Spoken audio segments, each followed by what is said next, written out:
কিছু গুলিন মানুষের পা গুলোকে আল্লাহ আকাশের দিকে বেঁধে রেখেছে, উল্টো করে বেঁধে রেখেছে, মুখমণ্ডলটা যেন নিচের দিকে ঝুলন্ত রয়েছে।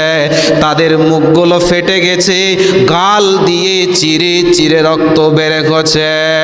উল্টো করে বাঁধার কারণে মুখগুলো ফেটে গেছে, গালগুলো চিরে চিরে রক্ত বের হচ্ছে। এই রকম দৃশ্য দেখে আমি থাকতে না পেরে বললাম, জিব্রাইল তুমি বলো এই লোকগুলোকে কাদেরকে উল্টো করে বেঁধে রেখেছে তুমি বলো, মুখগুলো কেন ফেটে গেছে, গালগুলো কেন চিরে গেছে তুমি বলো। জিবরাইল আমিন বলেন, ইয়া রাসূলুল্লাহ আপনি শুনেলেন এরা কারা?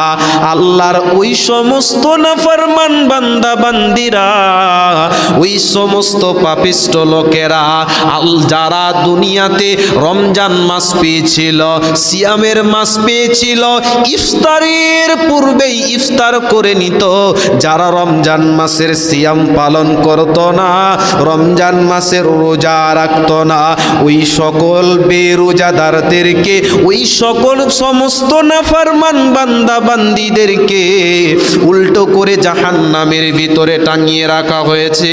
এরা মাথা ঠুকে মরে গেলেও এরা জান্নাতে যাবে না, পাবে না, পাবে না।